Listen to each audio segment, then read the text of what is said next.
Hello friends, मैं आपका दोस्त पंकज गोगानी। स्वागत है आपका मेरे यूट्यूब चैनल पंकज गोगानी पे। दोस्तों, अभी 1 मई को पिछले कुछ दिनों पहले राजस्थान हाईकोर्ट एलडीसी का जो रिजल्ट था वो जारी हुआ। कई ऐसे कैंडिडेट्स थे जो बहुत उम्मीद लगाए हुए बैठे थे, लेकिन आखिरकार क्या हुआ, जो ओबीसी के कैंडिडेट्स थे उनके साथ में उनको काफ़ी ज़्यादा हताशा हाथ लगी जैसे ही रिजल्ट जारी हुआ। जैसा कि आपने कट ऑफ भी देखा है, कट ऑफ में दिखाया गया था सभी जो अलग अलग कैटेगरी थी उन सब कैटेगरी की अलग अलग कट ऑफ रखी गई थी। सबसे पहले जो जनरल थी जिसकी सबसे हाईएस्ट कट ऑफ होती है वो क्या क्या रखेगी, एवरेज कट ऑफ रखेगी। एवरेज कट ऑफ हम देख लेते हैं। जैसे हमारी जनरल की कट ऑफ थी वो कितनी, लगभग 197 नंबर रखी गई थी। उसके बाद में देख लेते हैं जैसे ओबीसी की कट ऑफ तो सबसे हाईएस्ट चली गई, लगभग 230 नंबर चली गई, जिसकी हम उम्मीद भी नहीं कर सकते हैं। और साथ में जो ईडब्ल्यूएस होता है, ईडब्ल्यूएस की कट ऑफ कितनी चली गई, 224 नंबर।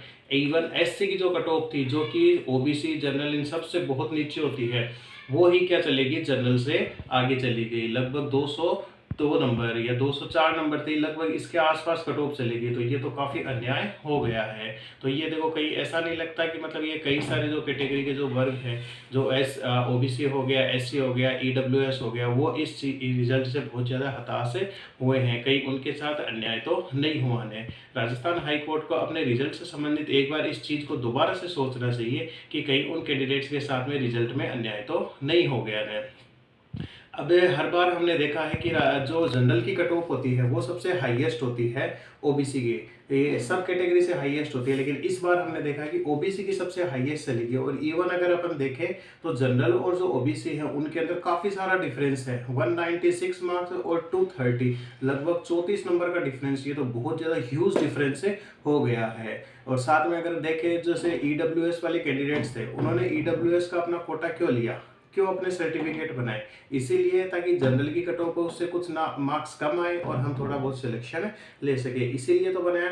लेकिन ईडब्ल्यूएस और जनरल की जो कट ऑफ थी उनमें कितना सारा डिफरेंस आ गया, लगभग 28 नंबर का डिफरेंस उसके अंदर आ गया। 224 नंबर और 196 नंबर, कितना डिफरेंस इसके अंदर आ गया।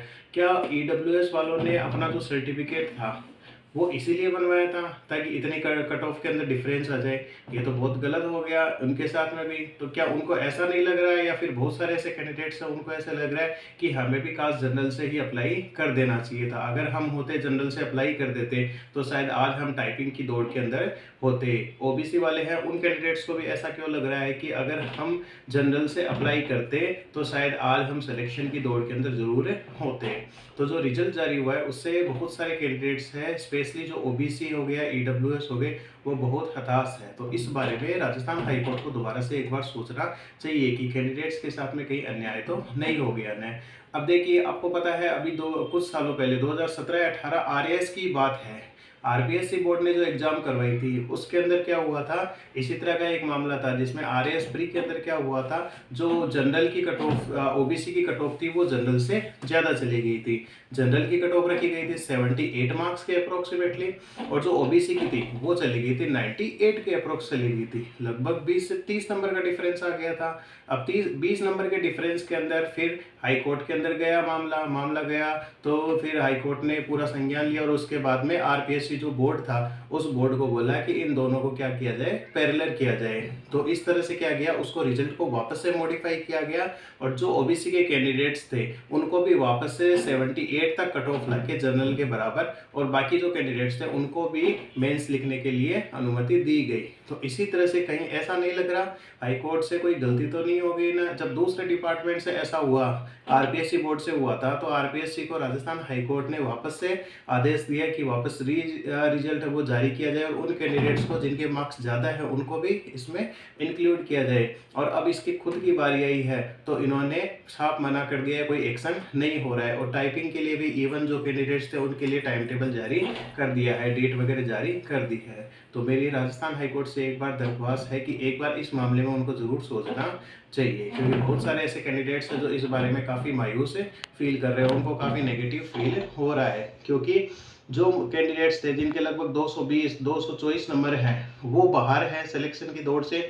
और 196 और 200 नंबर वाले इस दौड़ के अंदर, सिलेक्शन के अंदर अभी है।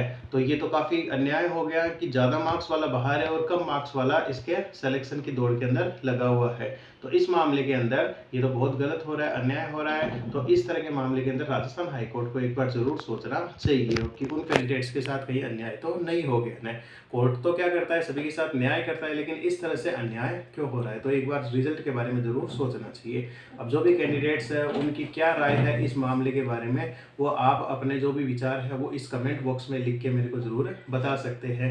क्या राजस्थान हाई कोर्ट को अपना जो रिवाइज रिजल्ट है वो जारी करना चाहिए, अगर नहीं तो क्या करना चाहिए, इस मामले में कुछ ना कुछ तो ज़रूर करना चाहिए। क्योंकि पिछले साल क्या हुआ था, केवल एक बार एक स्कूल से या किसी विभाग से गलती हुई थी, उन्होंने एक FIR लगने पे पूरी की पूरी भर्ती को निरस्त कर दिया और दोबारा से करवाई थी।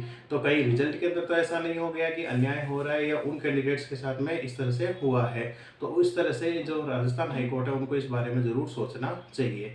आप अपने जो भी विचार है हाई कोर्ट जो रिजल्ट है उसको लेके आप अपने विचार मेरे को कमेंट बॉक्स में लिख के ज़रूर बताइए, और हम क्या कर सकते हैं इसके लिए आप ज़रूर बताइए। लास्ट में आगे आने वाली जो अपडेट्स है उनसे जुड़ने के लिए आप चैनल को सब्सक्राइब कीजिए और वीडियो को लाइक कीजिए। Thank you.